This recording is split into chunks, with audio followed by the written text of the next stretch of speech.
कहानी है एक छोटे से गांव की, जहां सुबह सूरज की किरणों के साथ लोगों की उम्मीदें भी जाग जाती हैं। इसी गांव में रहता था एक सीधा सादा लेकिन मेहनती लड़का, राजू। राजू ढाबे के सामने पानी डालता है। वाह, आज मौसम भी कितना अच्छा है। ऐसे दिन में मेहनत करने का अलग ही मजा है। माँ चूल्हे के पास रोटियां बनाती हुई, राजू बेटा, जरा ये बर्तन भी धो देना। आज सुबह सुबह सफाई हो जाए तो अच्छा लगता है। हाँ माँ, अभी करता हूँ। ढाबा साफ रहेगा तो ग्राहक भी खुश रहेंगे। राजू ढाबा वाला बोर्ड सीधा करता है। देखना माँ, एक दिन यही बोर्ड बहुत बड़ा लगेगा। लोग दूर दूर से खाना खाने आएंगे। बेटा, सपने बड़े देखना अच्छा है, लेकिन उन्हें पूरा करने के लिए मेहनत और सच्चाई चाहिए। माँ, आज ढाबा जल्दी खोल लेते हैं। मेहनत करेंगे तो भगवान जरूर मदद करेंगे। बेटा, ईमानदारी से कमाया हुआ थोड़ा भी बहुत होता है। गलत रास्ते से मिला सारा धन एक दिन दुखी देता है। आप चिंता मत करो माँ, जब तक आपके हाथ का आशीर्वाद है मैं कभी गलत काम नहीं करूँगा। पास से एक गांव वाला गुजरता है। अरे राजू, आज इतनी सुबह सुबह? हाँ काका, मेहनत जल्दी शुरू करेंगे तो किस्मत भी जल्दी खुलेगी। भगवान भला करे बेटा। राजू के पास न पैसा था न बड़ा ढाबा, लेकिन उसके पास था साफ दिल, सच्ची मेहनत और माँ की सीख। सूरज अब ठीक से निकल आया था और उसके साथ ही राजू के ढाबे पर जिंदगी की हलचल शुरू हो गई। राजू चूल्हे के पास खड़ा है। माँ रोटियां सेक रही हैं। माँ, आज दाल खूब अच्छी बनी है। लगता है ग्राहक उंगलियां चाटेंगे। खाने में प्यार डाल दो बेटा, स्वाद अपने आप आ जाता है। पहला कस्टमर आता है, एक मजदूर। राजू, जल्दी से दाल चावल लगा दे, काम पर देर हो रही है। हाँ भैया, अभी आया। गरम गरम मिलेगा। राजू थाली लगाता है, ऊपर से थोड़ा सा घी डाल देता है। अरे, घी भी डाल दिया? भैया, पेट भर के खाओगे तो दिन भर ताकत रहेगी। मजदूर खाना खाकर खुश होकर राजू का ढाबा का तारीफ करता है। राजू, तेरे ढाबे जैसा खाना कहीं नहीं मिलता। बस आपका आशीर्वाद चाहिए भैया। दो और कस्टमर बैठते हैं। इतना सस्ता और इतना साफ ढाबा आजकल मिलना मुश्किल है, और ऊपर से मालिक इतना अच्छा। माँ दूर से सुनकर खुश होती है। देखा बेटा, अच्छाई कभी खाली नहीं जाती। हाँ माँ, यही तो हमारी कमाई है। थोड़ी देर बाद ढाबा खाली हो जाता है। माँ, ज्यादा पैसे तो नहीं मिले, पर मन बहुत खुश है। सुकून सबसे बड़ा धन होता है बेटा। राजू का ढाबा छोटा था, कमाई भी सीमित थी, लेकिन उसकी ईमानदारी और अच्छा व्यवहार उसे सबसे अलग बनाता था। और यही अच्छाई जल्द ही एक बड़ी परीक्षा लेने वाली थी। दिन भर की मेहनत के बाद जब शाम आती है, तब असली सच्चाई सामने आती है। ढाबे पर सिर्फ एक दो खाली बेंच पड़े हैं। राजू चारों तरफ देखता है। माँ, आज भी ज्यादा ग्राहक नहीं आए। हाँ बेटा, लगता है पास वाले नए होटल की वजह से लोग उधर चले गए हैं। राजू थोड़ी देर चुप रहता है, फिर अपना माँ को बोलता है। माँ, क्या हम थोड़ा महंगा खाना बेचें ताकि कमाई थोड़ी बढ़ जाए? बेटा, दाम बढ़ाने से पहले दिल बड़ा होना चाहिए। जो गरीब यहाँ खाता है वो फिर कहाँ जाएगा? माँ का बात सुनकर राजू सोचने लगता है और रुक बोलता है। आप ठीक कहती हो माँ, किसी का पेट काटकर हम अपनी जेब नहीं भर सकते। माँ पैसा गिनती है और मन ही मन सोचने लगती है, और वह बोलता है, आज की कमाई से सिर्फ राशन ही आएगा। राजू मुस्कुराने की कोशिश करते हुए, कोई बात नहीं माँ, आज कम है तो कल ज्यादा होगा। तेज हवा चलती है, ढाबे का पुराना बोर्ड हिल जाता है। देखना माँ, एक दिन यही ढाबा सबसे आगे होगा। मुझे भरोसा है बेटा, भगवान देर करता है, अंधेर नहीं। एक छोटा बच्चा ढाबे के पास आकर झांकता है। भैया, अगर थोड़ा खाना बचा हो तो मिल जाएगा क्या? हाँ हाँ, आओ बैठो। राजू बच्चे को खाना देता है। बेटा, हमारे पास खुद कम है। माँ, जिस दिन दिल छोटा हो गया उस दिन सब खत्म हो जाएगा। बच्चा खुशी से खाना खाने लगता है। धन्यवाद भैया। पैसे की कमी थी, मुश्किलें थी, लेकिन राजू का दिल अब भी अमीर था और शायद यही अच्छाई उसकी जिंदगी का सबसे बड़ा मोड़ बनने वाली थी। जिस समय किस्मत बदलती है उस समय इंसान को पता भी नहीं चलता। लाल चमचमाती गाड़ी तेजी से आकर ढाबे के पास रुकती है। माँ, इतनी बड़ी गाड़ी? लगता है कोई शहर से आया है। गाड़ी से उतरते हैं शर्मा जी, महंगे कपड़े पहनकर आसपास देखता हुआ। यहाँ इस छोटे से ढाबे पर खाना मिलेगा क्या?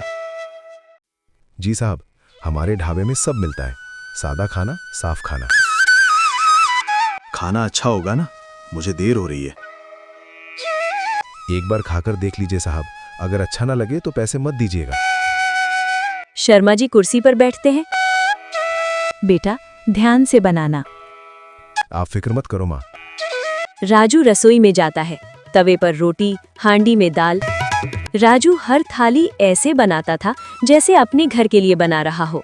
राजू थाली लाकर रखता है। साहब, दाल चावल और 2 रोटियां, गरम गरम। शर्मा जी पहला कौर लेते हैं और चौंक जाते हैं। अरे, इतना स्वाद! बस दिल से बनाते हैं साहब। शर्मा जी आराम से खाना खाने लगते हैं। मैं शहर के बड़े बड़े होटल में खाता हूँ, लेकिन ऐसा सादा और सच्चा स्वाद बहुत कम मिलता है। आपको अच्छा लगा, यही हमारी कमाई है।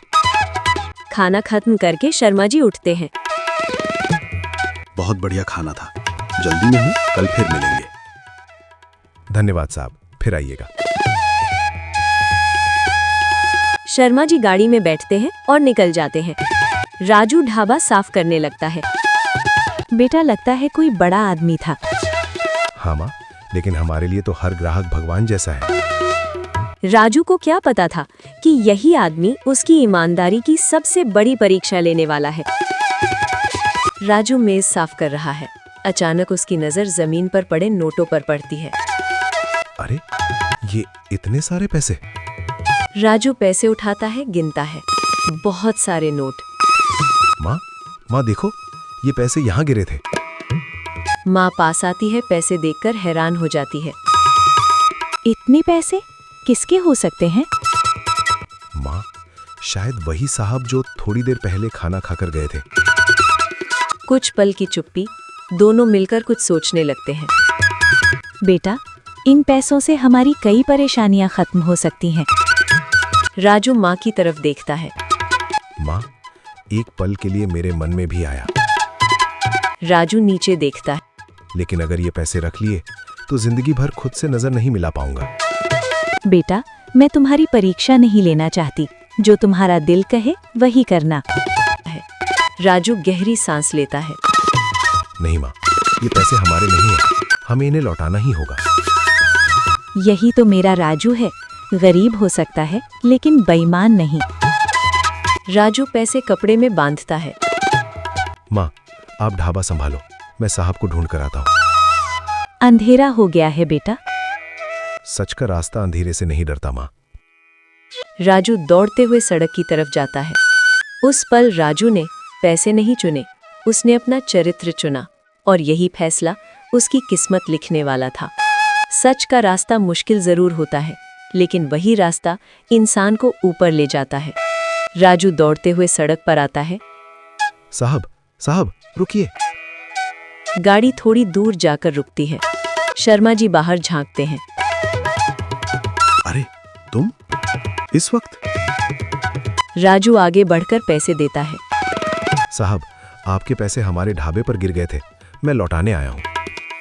शर्मा जी पैसे देखकर हैरान हो जाता है। इतने पैसे? और तुमने रात में दौड़कर मुझे लौटाने आए? जी साहब, ये हमारे नहीं थे। तुम जानते हो, आजकल ऐसे लोग बहुत कम मिलते हैं। साहब, मेरी माँ कहती है बेईमानी का पैसा जहर जैसा होता है। शर्मा जी भावुक हो जाते हैं और बोलने लगते हैं। मैं जानबूझकर देख रहा था कि तुम क्या करोगे इस पैसे का। जी, शर्मा जी, मैं एक व्यापारी हूँ, लोगों को पहचानना मेरा काम है।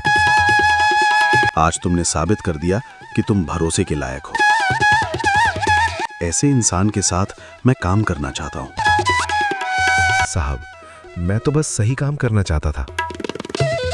राजू ने पैसे लौटाकर कुछ नहीं खोया, बल्कि उसने सब कुछ जीत लिया।